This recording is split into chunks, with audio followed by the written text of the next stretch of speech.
John. Thanks for joining me today on the Razor Company. I wanted to give everybody an instructional video on how to break in a boar brush. You may recognize me from my own channel, Stubble Meets Steel. If you want to see some other videos on more razor reviews and product reviews, go check that out. But today, let's talk about how to break in a boar brush. So this is a perfect example of one that I did this exact way. This is an Omega boar brush. And a lot of gentlemen like the boar brushes because they have what's called a little more backbone. When you push into your face or your legs or head or whatever you're using it on, it doesn't just compress right in. It stays kind of nice and has like a solid sponginess on the bristles, and it has a tendency to kind of exfoliate and lift the hairs more. If you get a lot of ingrown hairs or razor bumps and stuff like that, a good strong boar brush can help with that issue. So a lot of people don't like them because when you get them, it's super stiff. So you can obviously just use it, and with use, that will break it in. But if you want to speed that process up, a process that I stumbled upon from a Sharpologist worked great for me. Very simple. And what does breaking a boar brush mean? If you look closely, you'll see there's a lot of these little hairs that have kind of splayed out. And if you look at them closely, they've actually kind of split like your hair does, a split end.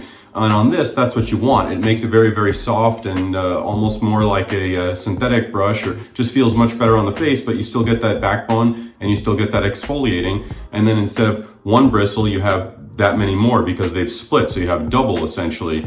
And what you can do it two ways. The handle of this one is wood, and I didn't have any problems with it going in the fridge, but if you have an all wood knot and you're worried about it, or maybe a cork one, I've seen some cork handles, you might want to just do this and not put it in the fridge. But what you're going to do is you're going to get a jar, a glass. I just have a little canning jar that I like to use to soak my brushes. And what you're going to do, that's a little bit too much. You're going to put water in the cup to, if you see, the whole brush is not fully soaked. There's a little space between this portion of the handle and where the brush is. And that's what you want. You never want to soak a brush fully to where it's up past this area, because this is where the glue is that holds the hair and stuff in there. And you can potentially loosen the glue up, and you don't want to do that. Whenever you soak a brush, you want to give a little bit of space between where the water is and the top. So then all you're going to do is, if you have a fully wood one, you want to be super cautious, you can basically just leave this on the counter and leave it there for 24 hours. But the other trick that I did is you put this in the refrigerator for 24 hours. After you take it out of the fridge, go ahead and rinse it out, get all the water out of it, okay? And then you're going to take a towel and you're going to dry it off on the towel like this. Go the opposite way. Basically, just keep doing that until it's dry. You're just going to agitate it back and forth like this. Keep going, find a dry spot on the towel.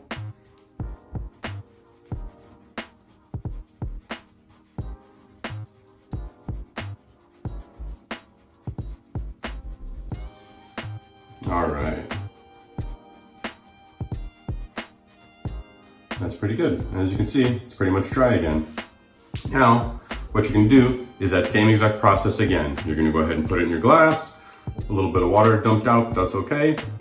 That would be an acceptable amount of water as well. Then you're gonna do this process for 3 times total. 24 hours, have it soak in the water, go ahead and dry it off on your towel. You're gonna do that 3 times. After the 3rd time, what you're gonna do, go ahead and get a bowl, any bowl, salad bowl, kitchen bowl, whatever, and you're gonna go ahead and lather. The only thing that I was told, I don't know how true it is or not, but try to find a soap that doesn't have, a shaving soap that doesn't have any lanolin, and go ahead and lather it up. And what you're gonna do is leave the lather just all balled up on here and leave it on your counter. Go ahead and do that. Then the next day, rinse it off. Go ahead and lather it again and again. Leave that overnight. Leave the lather on the brush overnight. And after that 2nd time, you should see a substantial difference in how much splay there is. And when you use it, there should be a significant difference in how the softness of those bristles are. Another thing that I wanted to mention is boar brushes have a notorious reputation for smelling like basically animal hair. I mean, it is animal hair, and so they can smell a little gamey. What you can do before you start this process, and what I meant to mention earlier, is go ahead and get this same glass, and you can just put a squeeze, maybe like a 1/4 of a teaspoon amount of Dawn dish soap. dishwashing dish soap that you use to wash the dishes in the sink with, the Dawn dish soap. Put a little squirt in there and just soak the brush. The Dawn dish soap will basically act like as a detergent and help to get rid of that musty animal smell that boar hair brushes can have. You can also use the OxiClean powder and use a little bit of that powder in water and let it soak like that. That'll also help with the smell. Try one of those two things to get the smell away. Do that maybe 2 times through. I would let it soak at least 8 hours, maybe even up to 24 hours at a time, and then go ahead and rinse it out and do the process all over again. And then go ahead and do your softening process. That's it. Now you know how to break a boar brush in. You can get these Omegas, for instance, for about $10 to $15, and they're great brushes once they're broken in. So if you don't have a boar brush, I encourage you to try this and go ahead and add one to your collection. Thanks for joining me today on The Razor Company, and go ahead and check out my channel, Stubble Meets Steel. Hope to see you soon. Thank you. Take care.